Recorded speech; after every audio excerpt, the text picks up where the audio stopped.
Welcome to A Scrap Life, a podcast solely focused on the hustlers, grinders, operators, and business owners who live and breathe the scrap metal industry every day. Here is your host, Brett Eckhart. Scrap Life podcast number 6,415 or whatever it is. I don't really know what the number is. I don't really care because I love doing this. I get to sit down with people I enjoy shooting the shit with. Like the old school, no sponsors, no nothing. Just we can say what we want, do it the way we want. And, you know, we do it because we love it. And so I'm sitting here with Chris Dethmers, Louisburg Recycling, and his son. Introduce your son for me, Chris, please. Yeah, this is my son, Austin. He's getting ready to be a high school senior. And so he's been working with me for 2 summers. This will be his second summer working with us. Dude, that's awesome. It's so I grew up in the recycling center. I mean, I've pretty much done most every job. I'm not saying I'm great at any of them, but I've done most of them around here. And so I've had my son, he started here when he was 12. I put him in the recycling center, and he worked here yesterday, and he has basketball tryouts today, and then he'll be back here tomorrow in the recycling center. He's going to be a sophomore in high school. And I love the recycling center for kids, especially here at our Caldwell yard, because it's just, you get to see everybody, right? You see I wrote about this the other day, the old lady with 20 pounds of cans to the guy with the crack problem that's trying to scrape $5 together, right? And then everybody in between, legitimate business owners, guys that are just tradesmen, that are plumbers, electricians, window, framers. I mean, just, it's such like a interesting mix of the population that you get. Some people that don't speak English, some people that, they should be able to speak English, but they're just not smart enough to speak English. And it's like, it's my way of like introducing my kids to the wild. Like, this is what the world is, right? So you got to figure out how to get along with everybody.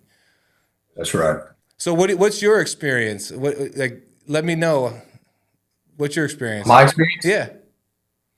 Dude, it's crazy. Like you said, it goes from people that don't speak English, crackheads, dang. I'm not knocking anybody that comes up here, and we love them and we need them.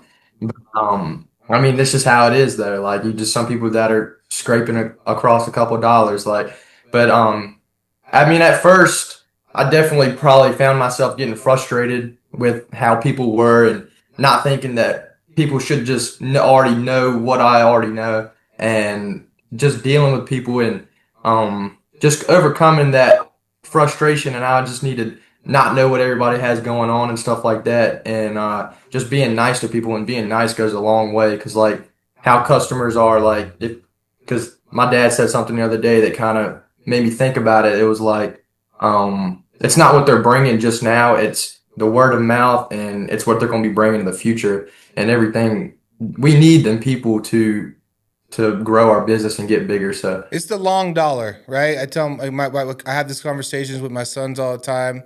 How you treat people is the long dollar. It's, you think about not the short term. How far can I get over on somebody, or whatever the case may be, and not just buying scrap, but just how you deal with people in general. Like, are you treating them right? Are you thinking about the future business? Are you thinking about the future opportunities together, and not worried about the long dollar?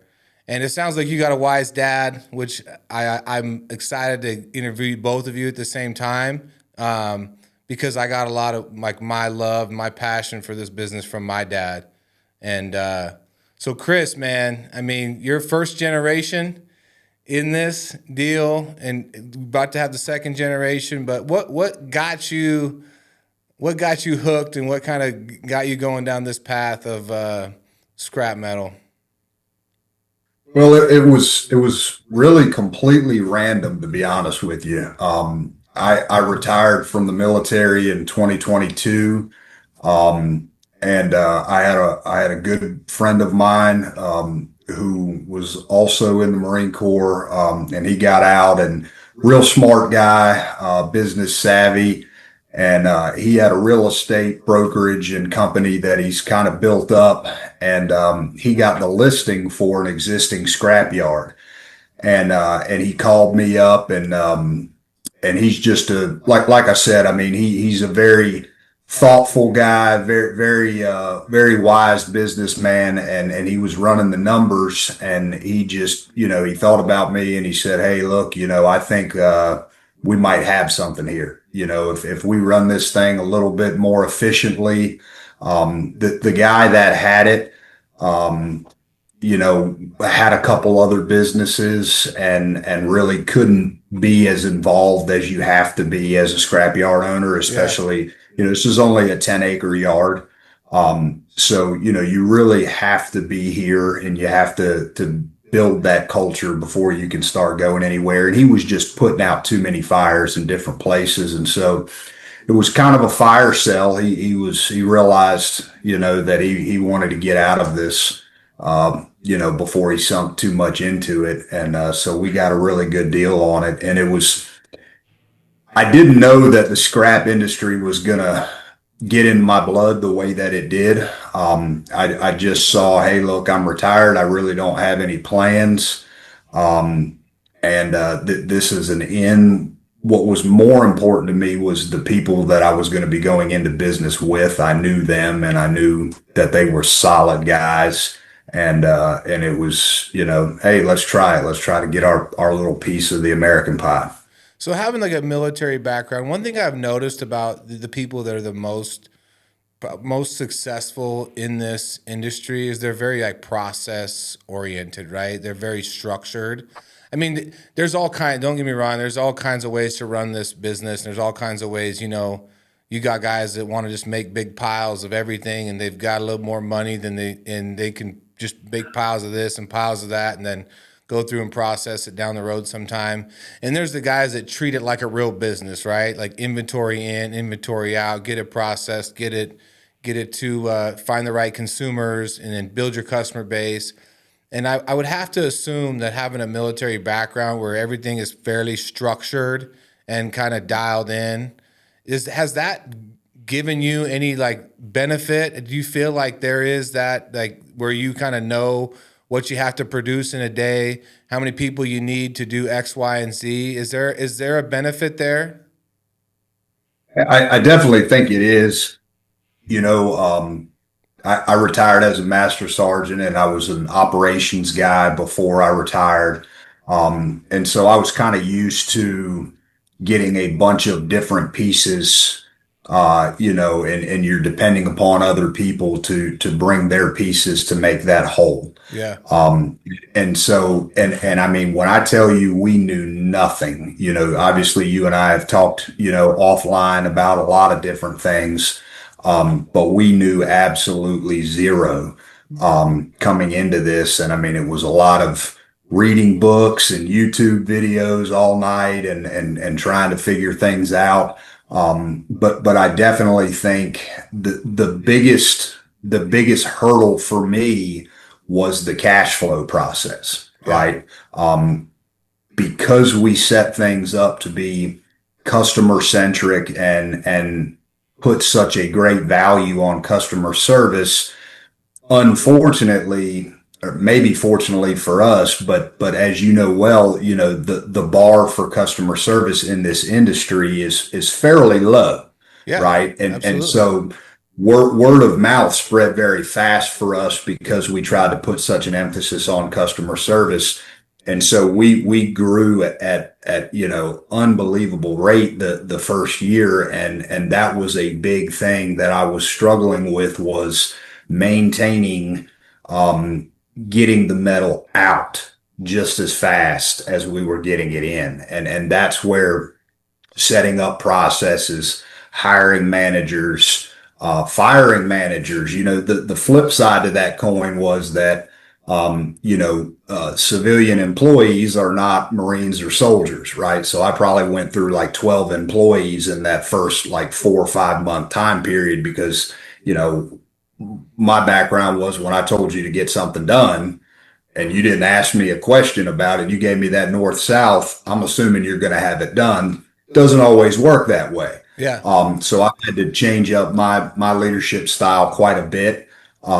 But we still have metrics that everybody knows, and everybody's got to hit those metrics, whether it's the non-ferrous, whether it's the ferrous, car parts, all that kind of stuff. Everybody has their lane and they know what they've got to hit. And my wife tracks it religiously.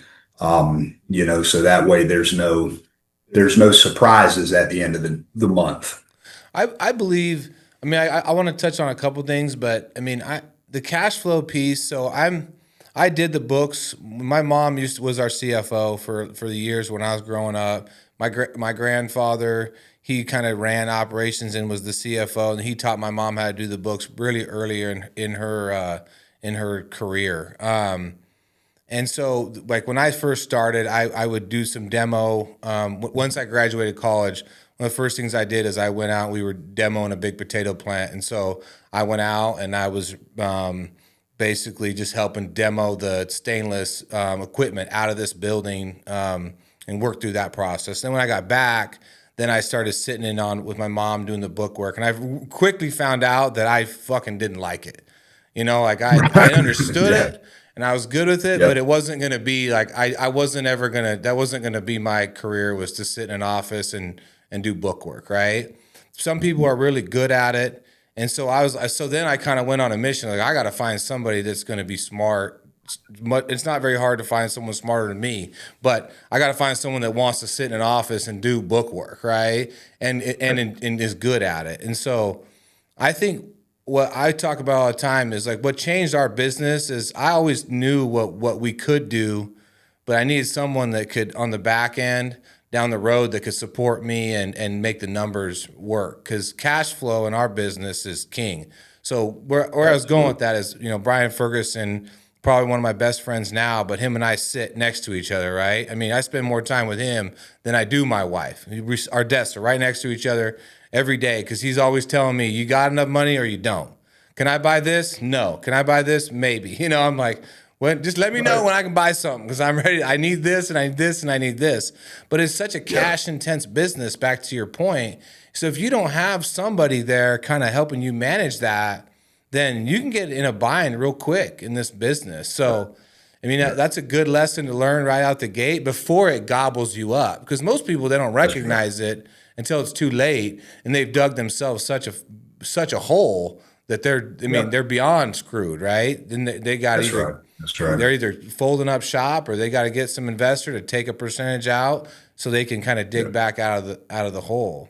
But I also want to touch on the customer service side that you guys mentioned, and I think that people, in our industry, they're starting to come around. They're starting to kind of figure it out. But if you just treat people with respect, like in the recycling center, like we were talking about to begin this, there's people, man, that they're not crackheads. They're just fucking down on their luck, right? And I tell my son, until you walk a day in that guy's shoes and you really feel like what he feels to make $20, or to work all day as an electrician and then come in, try and cash out the scraps so he can, give his crew a little Christmas bonus or whatever. Until you do that, like, you better treat that guy like he walks on gold, right? Absolutely. And if you do that, that word does spread, and I think people appreciate that, because they're so used to a lot of these old school scrap yards where they just go in, they're treated like shit. They feel like everybody's trying to screw them, and if you can change that attitude, that mantra within your community, within your area, I mean, that'll drive more business than any billboard or any marketing you can ever do, right? Absolutely. Absolutely. Yep. And it's not a we don't expect any of the employees to be perfect, right? Yeah. But be willing to admit when you've made a mistake or you graded something incorrectly. Hey, look, let's go ahead and get that fixed before that customer leaves the yard. We've had situations where guys have dropped off big loads, and we've called them back and said, hey, look, this entire body on this trailer is cast aluminum. We're going to deduct that weight and we'll give you dirty cash price for that, right? Yeah. And they, once you've done that for somebody and you treat them fair, because you're still making your profit, Yeah, right? absolutely. But you're treating them fair, and then they continue to come back, right? And then if they talk to somebody, and that's the beautiful thing about all these industries, the HVAC, the plumbers, the electric, these guys all know each other.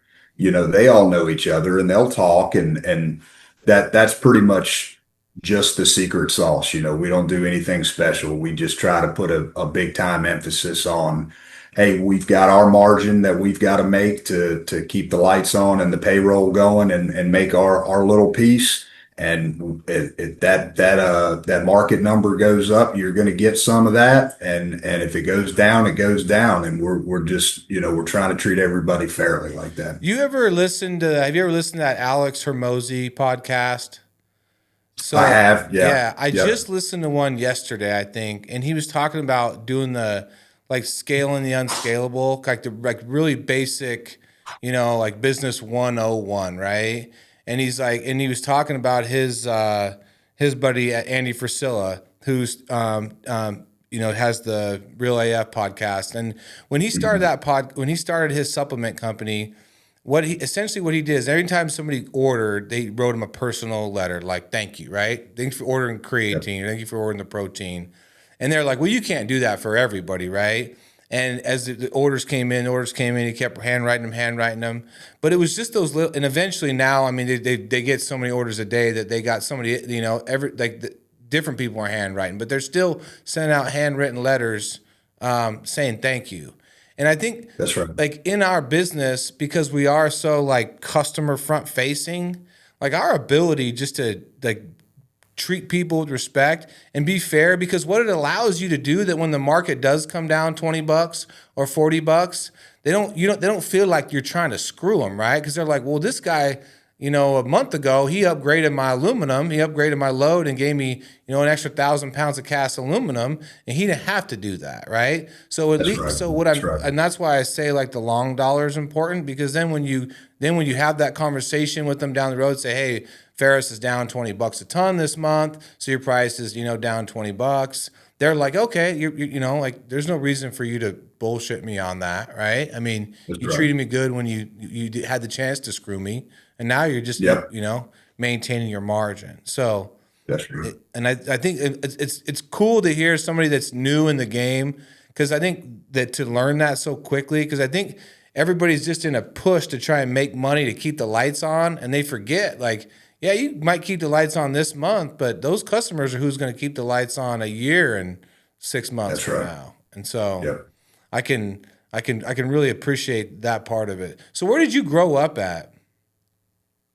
So my family moved to North Carolina, I think in like 95. So pretty much North Carolina. I was in the eastern shore of Maryland before that, but I obviously was pretty young. So just a small town in North Carolina. And then obviously me and my wife lived at Camp Lejeune for a while, and then um, everything has been North Carolina based. And so how far is your Louisburg facility from where you grew up? It's only about 40 minutes. Okay. Yeah, it's about 40 minutes straight drive south. We live on a farm up on Car Lake. That's right on the North Carolina Virginia border. So, but Goes through both. yeah, it's a 39 is a straight drive straight down. Nice, nice. So your senior year in high school, man, that's a wild time. What's the goal after you get done this year? What are you gonna do? So so I play baseball Okay. pretty competitively. Um, my goal is to probably go somewhere in North Carolina, or whatever, because I'm fortunate because of his retirement from the military that I get to go to any public North Carolina school for free. So Nice.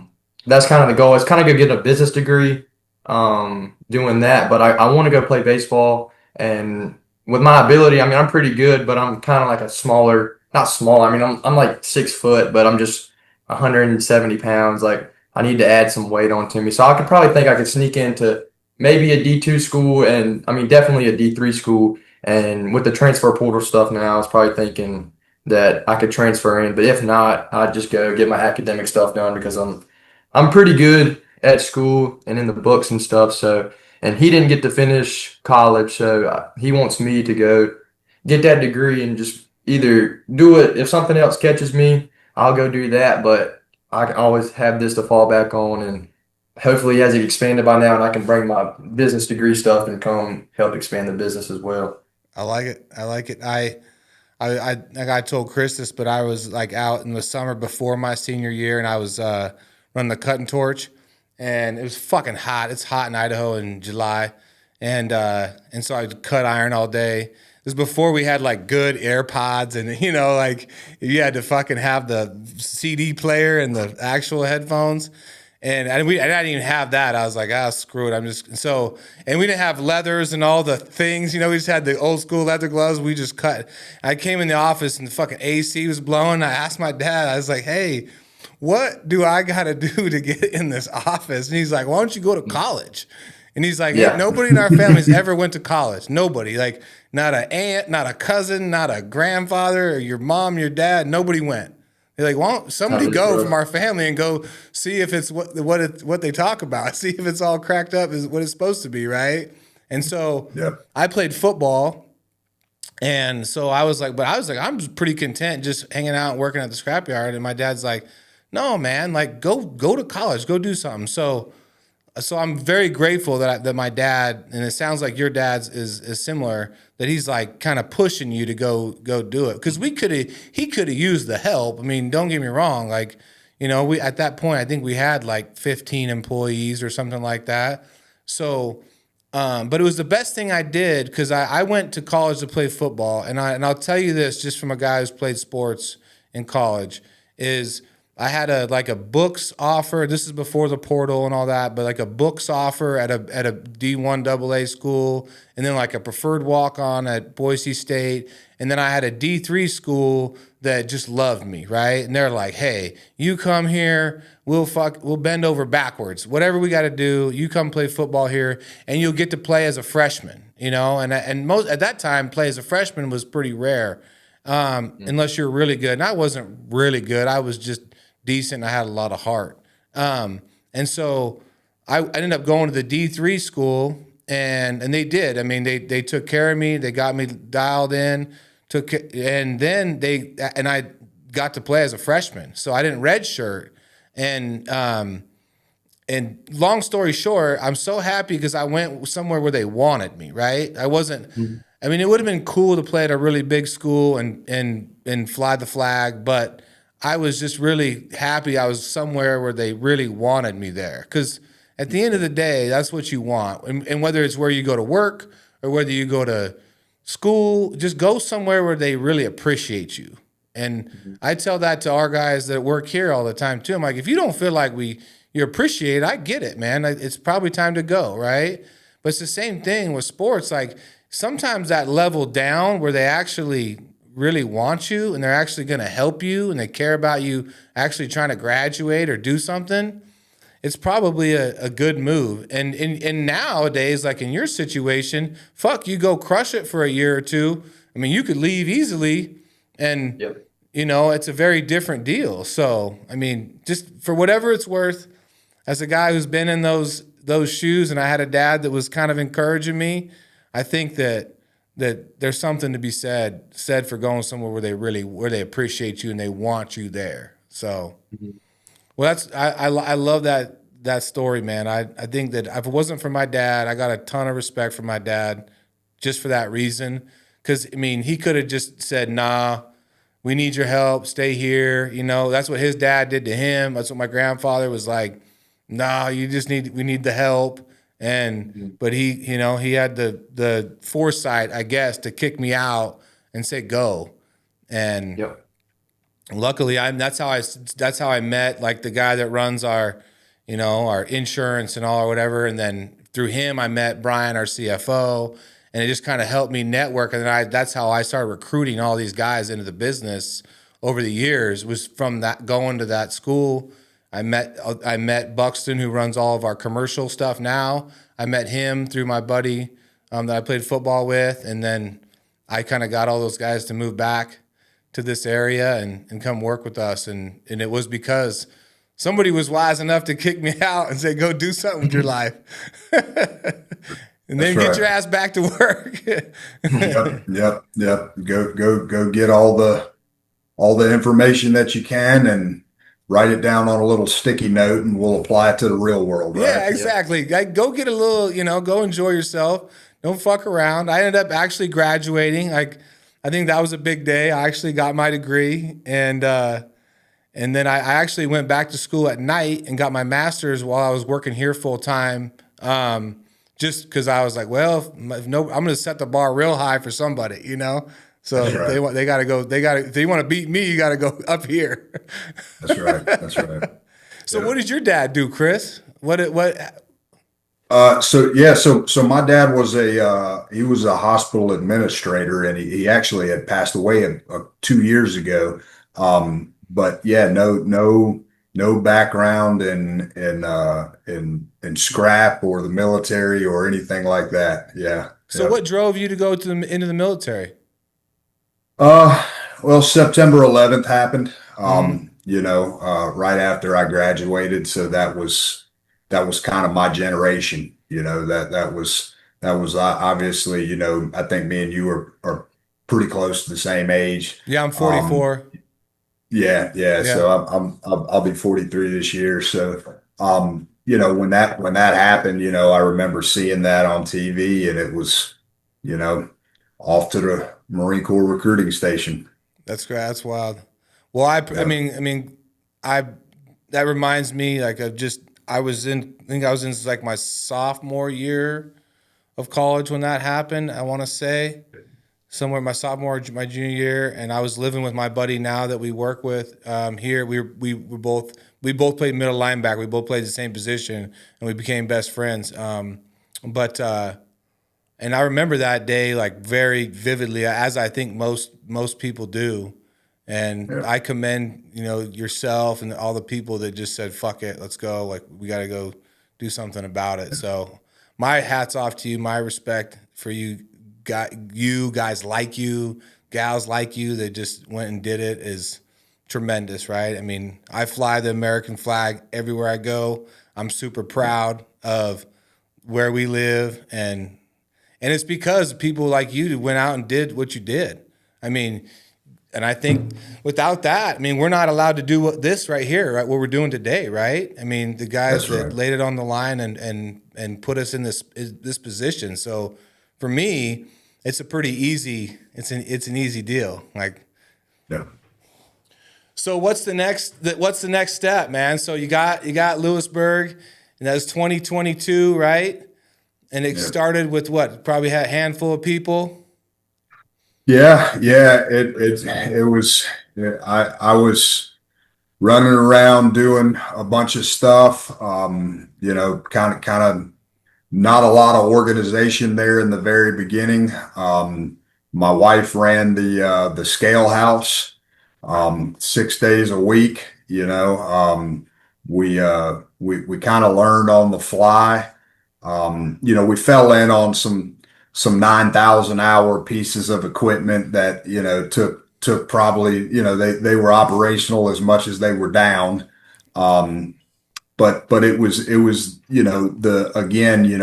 I listened to, the episode. I think it was the latest episode that you guys did, where you were talking with one of your non-ferrous dealers or buyers, and one of the things that he said that stood out to me was, hey man, there's no secret sauce to this thing. It's just doing the basics as good as you possibly can, right? Yep. And so when we first came in, we didn't even know what the basics were, and we're still learning for sure, but that was a big part is, hey, look, let's figure out, let's win the day, right? Let's be in the positive for the day. And then we try to win the week. And now we're trying to win the month. Right. Yeah.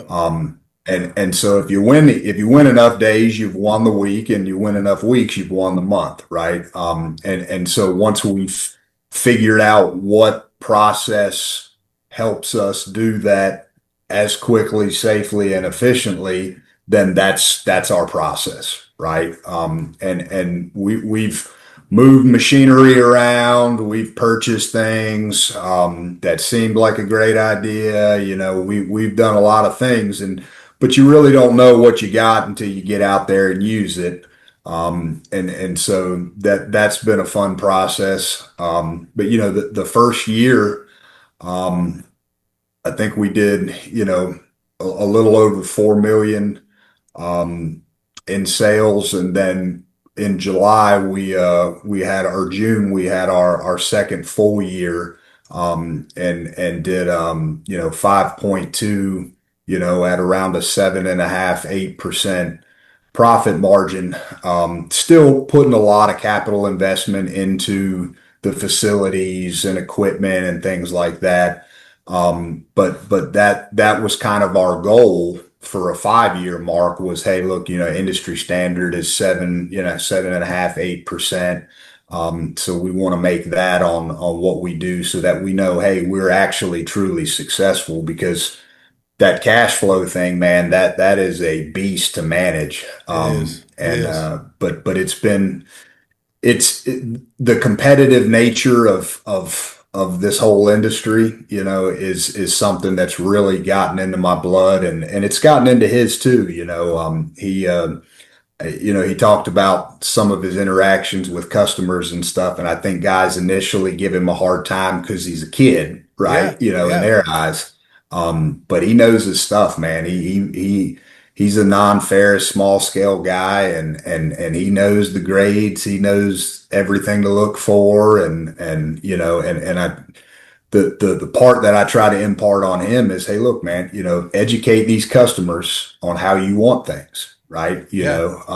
And that's going to help them make more money, so they're going to do that, and then it helps you in your soul, Yeah, right? you educate them on the front end, and then the way you educate customers is you pay them more, right? Once they do it That's right. right. I mean, Yep. it's like training a. I mean, don't take it the wrong way, but it's like training a dog, right? Like if you want them to piss Absolutely. outside, you make them go to the door and whack the bell or sit or whatever you do, right? Everybody does it Yep. different, and then once they do that, you let them out and they go, and you're like, then you give them a treat. It's the same, no different with your customers. They show up and they got their number two sorted from their number one, or their 63 aluminum sorted from their old sheet, and you can pay them more for this and pay them more for that. They figure it out real quick. Like, well, shit, if I just put a little sort in on my end, then I'm That's going to right. get paid more. And then it makes, like, just to your point, 100%, then it makes your job significantly easier on the back end. Because really the scrap game is cash flow and who can handle it the least, right? Yep. I mean, if you got, once you dial those two things in, you're handling, because every time you touch it, every time you cut it, every time you do something, you move it, you put it in this corner or whatever, that costs you money. Whether it's That's right. 10, 20 bucks a ton or a couple cents a pound. So the least amount you can do that is, handle it is better. It goes back to even your Ferris yard. Like, somebody comes in and wherever you're going to process it, that's where you want them to drop it. So you're not That's right. having to move it and deal with Yeah. it. So, but all that comes with just time, right? It's like That's right. you don't become a great baseball player by the first month you walk out, and you got to put a lot of time and a lot of effort. And this business That's ain't no right. different. I mean, things change daily, right? Yep. It's how it depends on your consumer, how they want the material. Your customer brings it in different. You got different customers, so you got to be really like malleable, really flexible with how you do things. And the people that can do that and maintain a level head, I think, can have a lot of success in this business. It's the people that are like, it's always been done this way, I'm not changing. You're like, okay, I mean, don't. It's up to you, but Right. everybody else is going to change, and then you're going to be left behind. So That's right. I think the recycling center, I mean, it's such a like plethora of like learning opportunities, whether it's people or just I walked through the recycling center yesterday, and I was watching one of our guys teaching my son how to buy catalytic converters, right? And like how to Yep. find the codes and do all that. And I was taking him home last night, after work, and I was like, I said, "Isn't it kind of crazy that there's that much money in that little cylinder?" And he's like, "Yeah." He goes, "Where do people get them?" And I was like, "Well," I go, "it depends, right?" Yeah. I go, "That's a whole nother story." I said, "We'll have that conversation," but it's just there's a lot of hidden value in things that just to the average person doesn't look like much, right? That's right. That's right. What after you kind of got the ball rolling and got your couple old pieces of equipment bought, what was kind of the next leg of growth for you guys that kind of enabled you to take the next step? I think pretty early on, we were able to recognize that, hey, look, if we are only here depending on what comes through the gate, we are going to set ourselves up for failure. Because, look, I can tell you, hey, the first of the month is going to be slower when the government checks roll out, and then, the end of the month is going to be slammed. But those swings in foot traffic and tons were not, I didn't have a warm and fuzzy being able to plan and grow and invest based off of those numbers. They were just too sporadic. So, we started with a roll-off dumpster set with my Ford F-150, and we started setting dumpsters out, and then moved to a 450 with a gooseneck trailer with bigger dumpsters, and then now we've got three roll-off trucks, for 30, 40-yard containers, and we've got one hook lift for our 15 and 20s that run a lot of our brake and mechanic shop type stuff that don't have a lot of real estate to put stuff out there. And we're closing in on 100 dumpsters. Nice. And that has really meant, that was our goal for our second year, was to get 100 business to business dumpsters out there. I think we're around 76, 77 right now. But that's really the key for our growth. Is we said, okay, how many tons do we need to sell per day to be able to have the cash flow that we want? Okay, well, this is that number. How are we going to get that number? Well, we've got to go out and get the scrap. We can't wait for the scrap to be brought to us. People And underestimate the investment it takes to buy 100 dumpsters, right? Like, yeah, even if they're it's used, unreal, man. I mean, Yeah, people just, it goes back to the cash flow game. And there's not a lot of people out there financing roll-offs. I mean, you might be able to no, finance the yeah, truck, right? that's right. But to go finance the dumpsters, good luck, if you figure that one Yep, out. yep, But it's just, it goes back to that cash flow and managing the cash flow part of it, right? Okay, I can afford to yep, buy one dumpster. I can afford to buy five or whatever yep, the deal is. I was I was reading. I'm just in the process of reading that. I think it's called Men of Rubber, and it was a book written in like 1927 or 37, I think. But it's the guy's Firestone, and mhm, he's the guy that started Firestone Tires, right? yep, But the book was written so long ago, but there's just so many like good principles in it. Somebody had tipped me off to it, and I just started. I think I'm like a chapter 3. But what the guy was talking about, he was like, if and this is like how true it is even to this day. He's like, if you're worth your weight in salt as a business owner, especially a small business owner, then you pour everything you got back into it, right? that's right. And That's I right. think that people underestimate also how much money you have to put back into your business, especially in this business, and for how long of a period of time you have to do it just to fucking keep the lights on. That's I right. mean, and if you, Yep, let alone if you want to grow, right? So if you want to that's right. grow, I mean, it goes damn near every dime. And Yeah, I think that like that's an old school business principle that you see a lot of people nowadays, they don't necessarily do it. And I think that's right. how they get in trouble.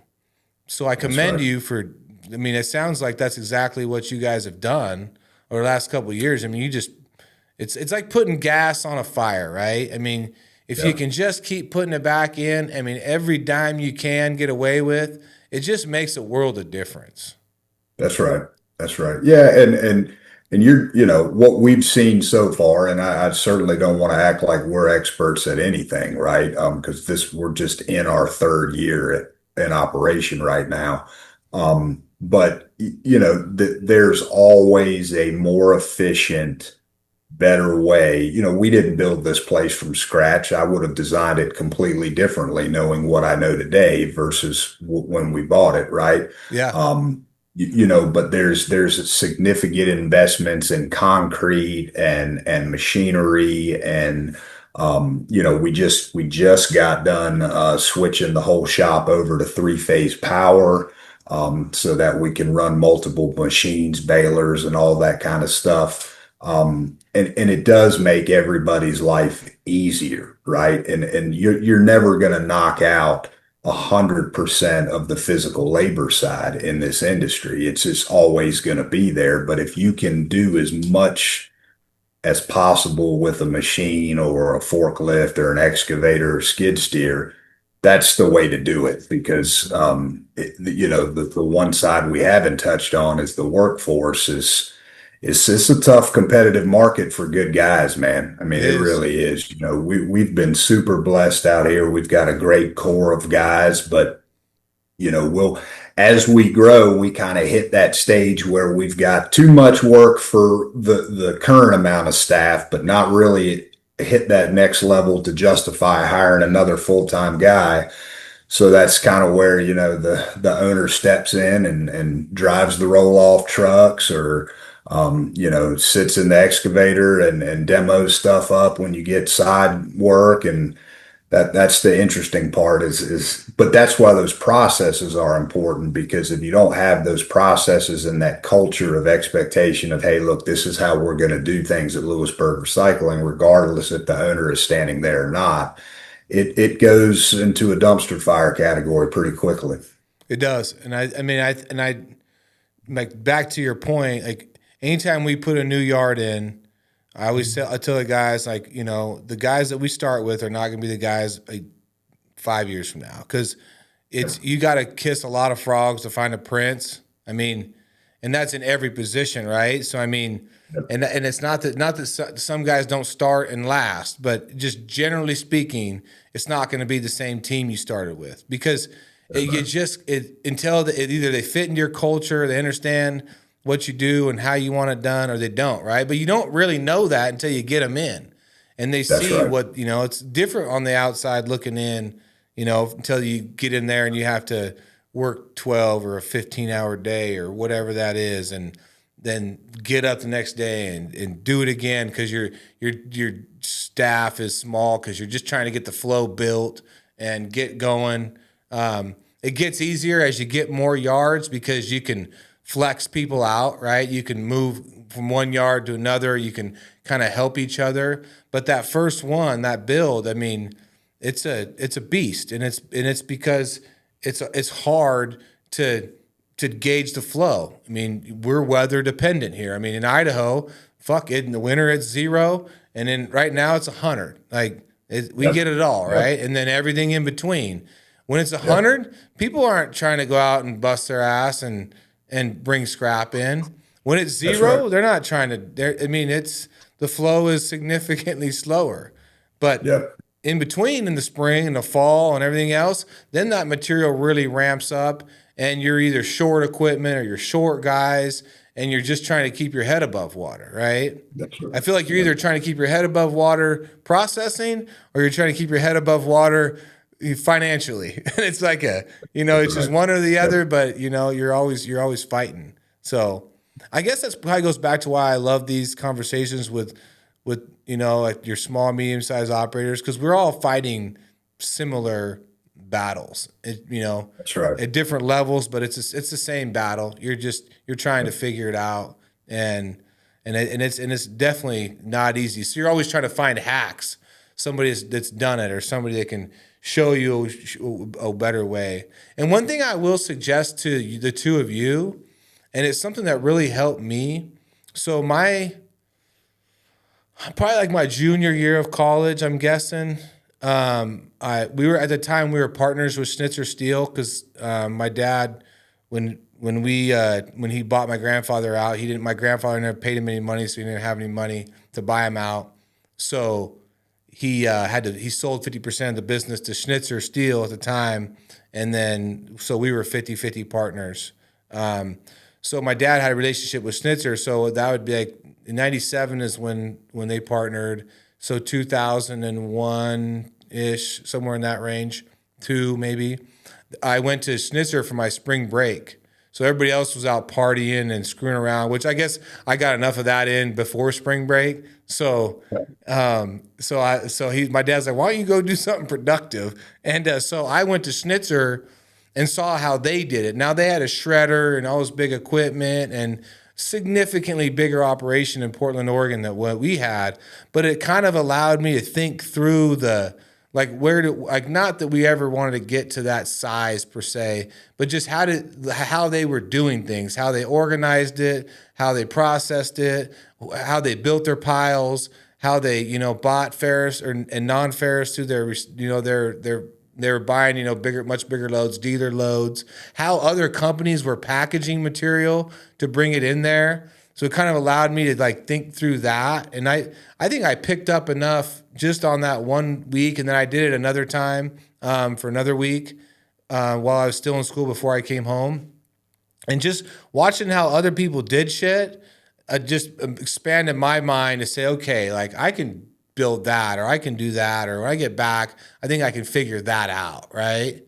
Yeah. And something to think about if you decide you want to be in the business. If not, I tell my kids, if you find something better, by all means, go do it. I can sell it just as easy. But if you want to be here, I'll be here. But if you don't, by all means, I'm good. I want you to go do something you want to do. But if you do end up liking it, I do encourage you, go see how other people are doing it that are bigger than you, right? Not smaller. That you want to get to somebody that's got a certain level of size, because I guarantee you they got there because they had some good systems in place, or they had a good way of sorting or packaging or whatever. And that helped me out a ton. Yeah, we got one guy here that, I'm sorry. Go ahead.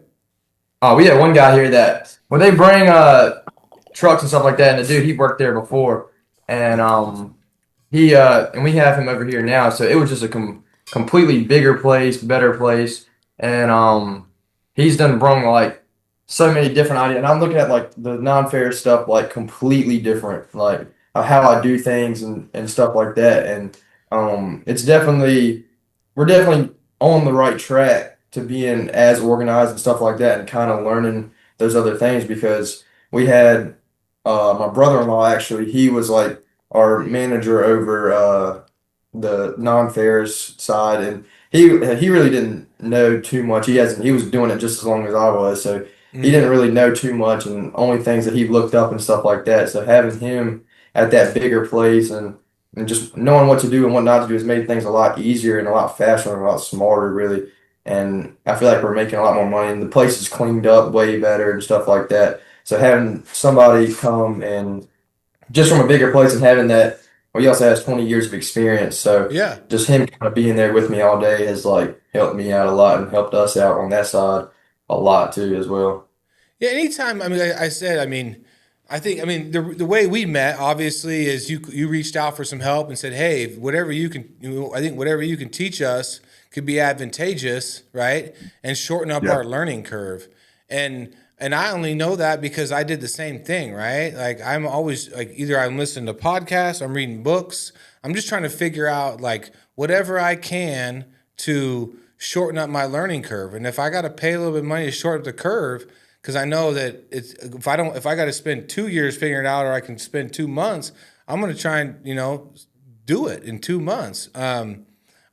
Nick and I signed up for Alex Hermosi. They do at acquisition.com. They do a deal every I think every once a month or whatever. And it's like basically how to scale your business, right? And I'm like, and it costs money to do it. But I was like, man, if we go there and learn 3 things, like we're out here promoting our business of teaching people how to shorten up the curve. I said, who are we? Why are we any better than anybody else if we don't go try and do the same thing, right? So I was like, we should go be trying to figure out how to shorten up our learning curve on anything, right? Because fuck, you guys know if you can figure out a way to organize just your non-ferrous a little bit better, you know, and it costs you a little bit, but you figure that out. I mean, that's a deal that pays dividends as long as you're in business, right? I mean, That's right. Doesn't ever stop paying dividends. So you learn a few tricks of the trade, and it helps out a ton.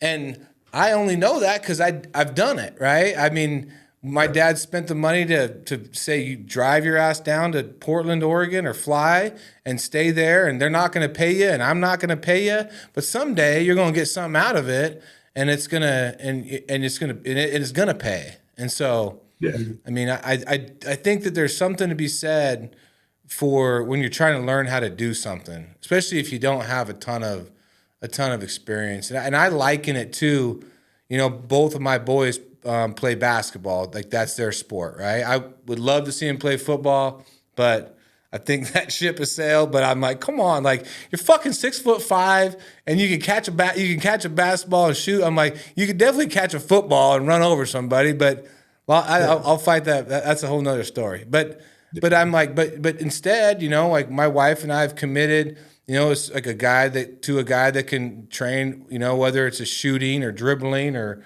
whatever, you know, you spend a couple $100 over a couple months and, you know, you see the improvement in his skill set. Well, he's dealing with a guy who played college basketball or did this or did that. And he can shorten up his curve and say, hey, do this, do this, do this. You're going to be better. And that's right.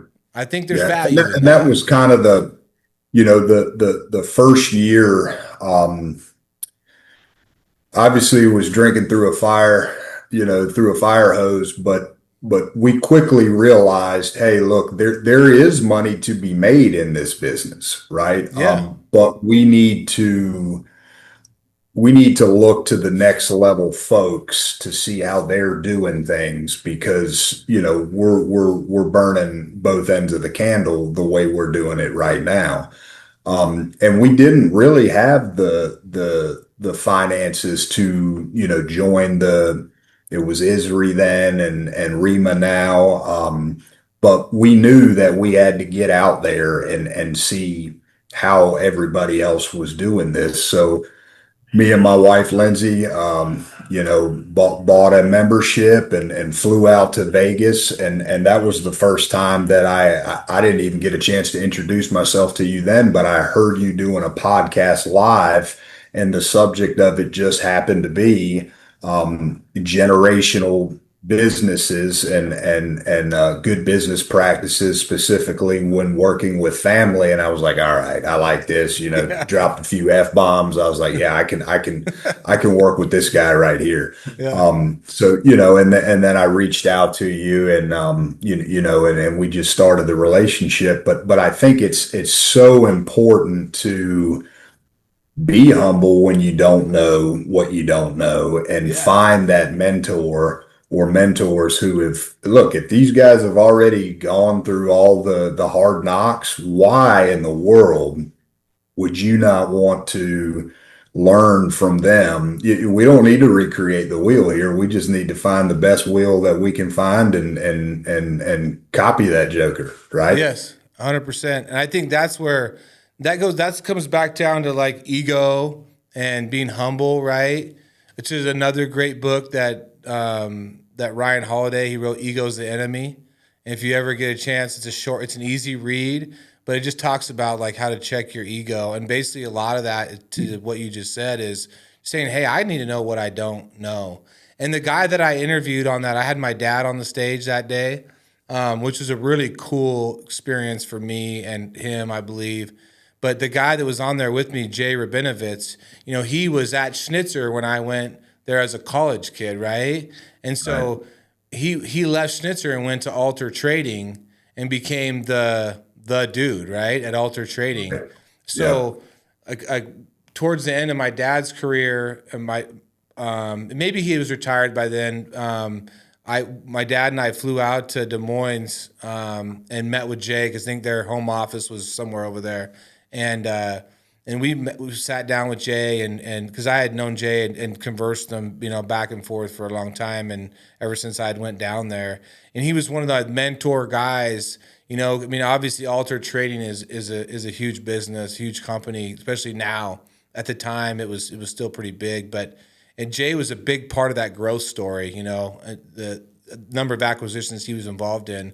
But I would just ask him, like, what do you look for in an acquisition?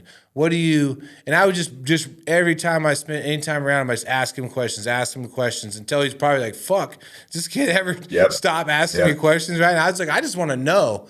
Because then if I ever do want to sell the business, or if I ever want to buy somebody out, I know what are you looking for when you buy somebody out, right? Or what are you looking for if you want to sell? And so then I could just start kind of understanding that process for myself, because I didn't know, I was just trying to feel my way through it, just trying to do it different, same. My dad always said my grandpa set the table, and my dad got everything, organized and got a little food on it, and then it was my job to come in and put the meal together, right? And so and then get everybody else to the table so everybody can eat. And but without my grandpa ever setting the table, just building the table so we could have a place to have dinner, right? It was a big step. And then for my dad to get the pieces he got into place, and he took it as far as he could with a high school education and just a lot of work, a lot of, head down, go to work. And then, so I had to kind of do it the way I could do it, the way I knew how to do it. And it doesn't always fucking work. It's a battle. I mean, my mom used to be like, I don't know how you guys, because even in high school, like, I don't know how you guys live in the house and you can't even say hi to each other. I was like, well, we're two bullheaded guys, And then when we started working, together. Oh boy, it was, and it was starting to get to a pretty tough spot when, the guys were like, well, I don't know, is Brett the boss? Is Rod the boss? And then there used to be this big eagle statue that came in the scrap box one day from one of our customers, and the wing was broke off, so we found somebody to weld the brass wing back on. It was a pretty good sized eagle. And my dad had it in his office, and one day we were really getting into it, and he's like, you see that motherfucker? I'm the eagle. In here, I'm the eagle. That's why it's in my office. And I was like, okay, so I know the two of you and your probably your son-in-law and everybody else, like, you guys are gonna have those battles, right? But as long as you both know, like, you guys are both probably trying to get to the same spot, you might just be trying to get there a different way.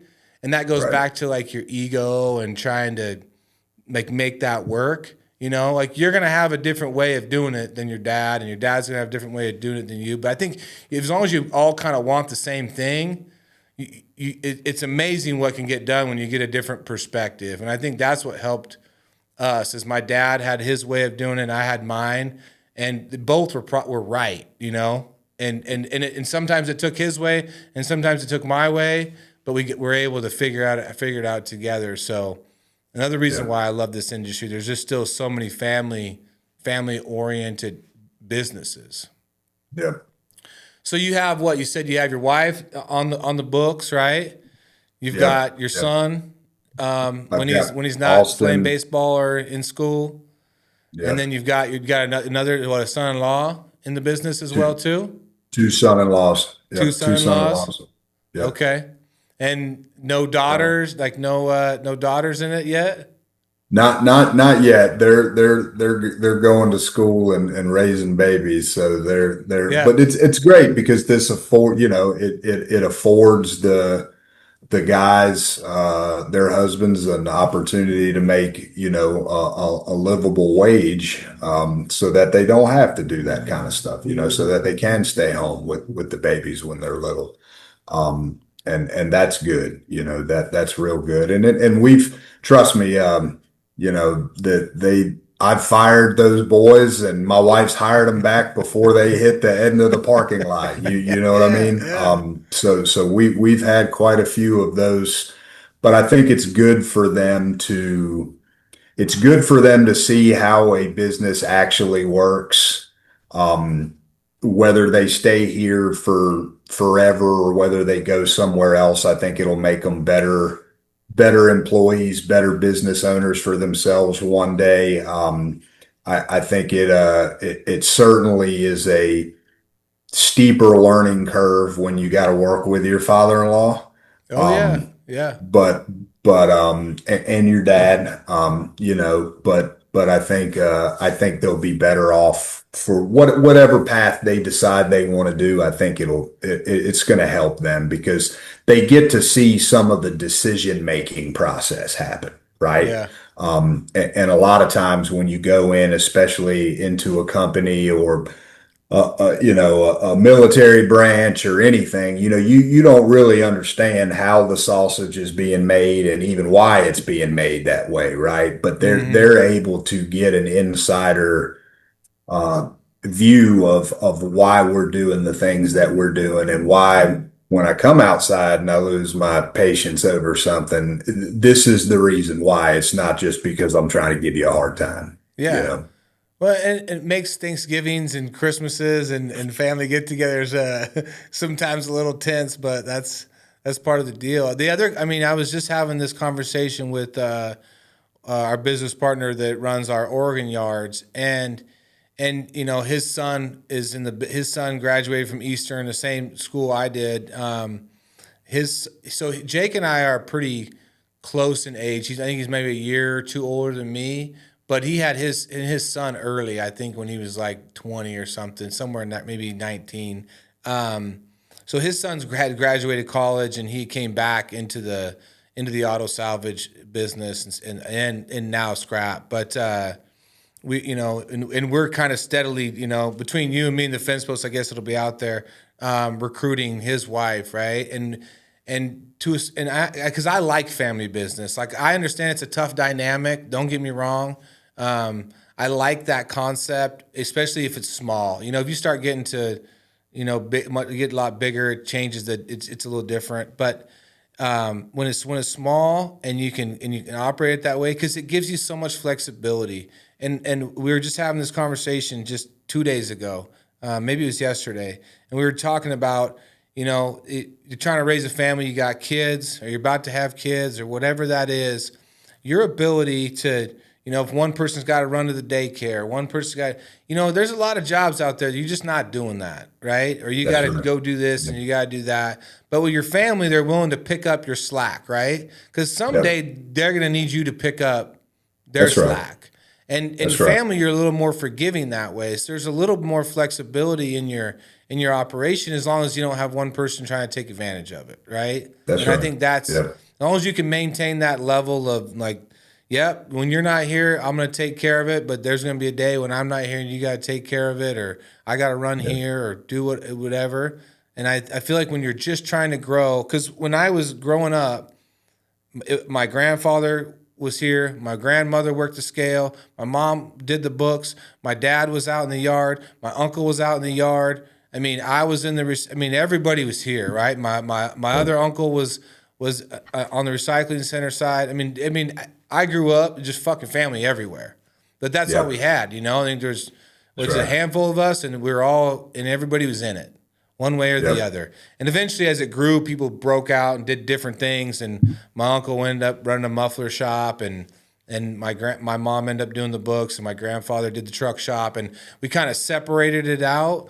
But Yep. when I was younger, I mean, it was tense. Family get-togethers were tense because Yep. nobody was making money. It was, I mean, any money you made was getting put back in, and it was just a tough gig. But we made it, and I think we made it Yep. because everybody kind of gave enough grace to say, all right, like let's figure it out. And if you're not in it, like go do something different, and we'll Yep. keep fighting. And So especially, being in the military for 20 years. I missed a lot of time with them, and I think it's, especially with my son-in-laws being young, my daughters bring, their daughters by the scrap yard, and I think my oldest granddaughter was at preschool, and everybody they had an assignment to draw something, and she drew a box truck, right? Yeah.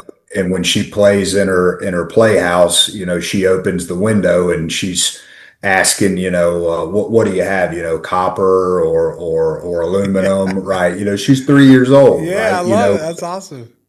Yeah, but it affords me and my wife an opportunity to spend all day with the son-in-laws, with my son. The girls drop by, whenever they want, with the grandkids, and especially with today's, high technology pace and everything. I don't know that we would have those type of close relationships that we do if we didn't work together. Yeah. So what's the next step? Like what's on the what's the next growth step for Louisburg and the Detmer family? So we're actually Without giving me too much like inside of, right, no yeah, inside baseball, just like, yep, yep. what are you guys looking to, what's the next step for you? Well, so we're actually looking to purchase our second yard. It's a much bigger yard, and it will afford us a lot of opportunities to um, control our market pricing a little bit better, both on the purchasing and the selling side. Obviously, metal is king, right? So Mm-hmm. so if the more you have, the better pricing you're going to be able to get for yourself. And I think regionally it makes sense for us. It's a big investment, which is obviously it's always scary, right? Yeah. To go out on a limb for something like that. But I think we're in a position where we've got an idea of the basics and what's going to be successful, and now we just have to replicate that. And I think that's going to be successful.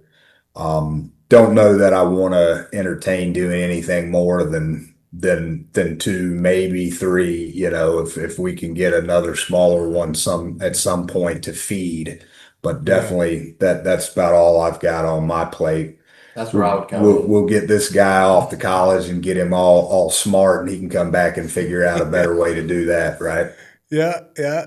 I remember when I came back, I like, man, we got to grow this business. Like I can't do this at this size, at this level, and for the rest of my life. And I remember, I had found a little yard out in Gooding, Idaho, and the guy was only open 6 months a year.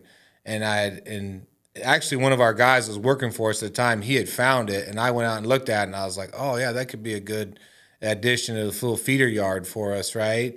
And I remember like talking to my dad. I was like, man, I want to do this. I want to do this. I want to do this. I want to put a yard here and a yard here. And he's like, fuck. He goes, who's going to run them? He goes, oh, yeah, Yep. great idea. He goes, who's going to run it? Who are you going to move over there? How are you going to do this? And I was like, I don't know. I'll figure it out. Like I was just hell bent on figuring it out. Right.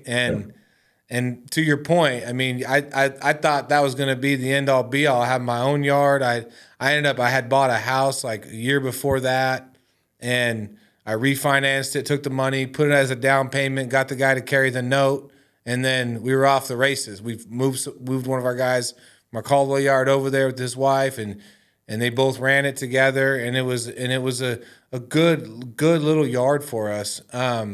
But I always thought, that'd be good, I'll get one more yard. And then next, I was like, well, now I want to do this and do that one. And I think, and it all came back to that original question of who's going to run it. Because Yep. to your point, like you got to have, cash is king and cash flow is king, but also when you're handling money every day, right? I mean, it's kind of an old school way of thinking about stuff, but there's a lot of ways you can get taken in this business, right? Not just by your customer, but you're internally. And so that cash management is super crucial. And who do you trust handling your money and buying material? And does the checks match up to the sales? And and I think there's a lot to it, but I mean, I think you're on the right track, man. I know how I was, so it's hard for me to tell somebody, don't do this or do that. When I was the same way, I was like, let's go, all gas, no brakes. Absolutely, man. Yep. And you gave me a great idea because Austin's coming out to work for you during his spring break. So. There you go. We'll take him. On a plane, he's not paying you. I'm not paying you. You heard that, right? Yeah. Well, we gotta get you a plane ticket and some food.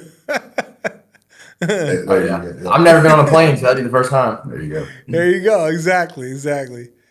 Well, guys, man, I appreciate the two of you sitting down, and it's so far so good. I've really enjoyed the relationship. I've really enjoyed every bit of it, just because it allows me to kind of help wherever I can, and it kind of puts me back in, a couple years, in some of the best years. I mean, we have a good time now, but man, those early years when you're just fighting like a dog for everything, like it's hard, but you'll look back on these years and it's the best. It's the best time. It's like double days in football. It's fucking miserable, but you're with all your friends and you're having a good time, but you're physically miserable, right? And baseball ain't no different, right? It's those dog days of winter or spring when it's just hot or cold and you're just fighting through it. But those are the days that you remember the most. I mean, I remember the wins way less than I remember the fun times of fighting, That's right. So, thanks, guys. I appreciate you. And if anybody wants to get a hold of you, how do they do it? What's the best way to get a hold of you, Chris? Yeah, so you see this number right here behind me. Might be backwards. Yep, give us a call. And Louisburg Recycling has got a Facebook page.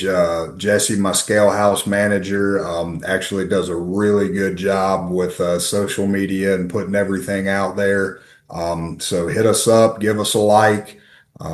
Anybody in the Central North Carolina region that wants to do business with folks that are going to treat them fair and answer the phone when you call us, we'll be there and we'll figure it out and do a win-win business deal. And Brett, appreciate you guys, appreciate Nick and Chad and the whole crew.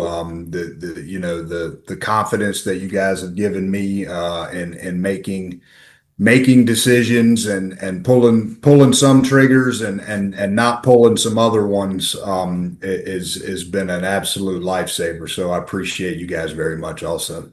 Yeah, we appreciate you, man. Appreciate the service, and we appreciate just guys out there trying to make shit happen. That's just I always have a special place in my heart for guys that are out there just trying to make it versus sitting there with their hands out waiting for someone to take care of them.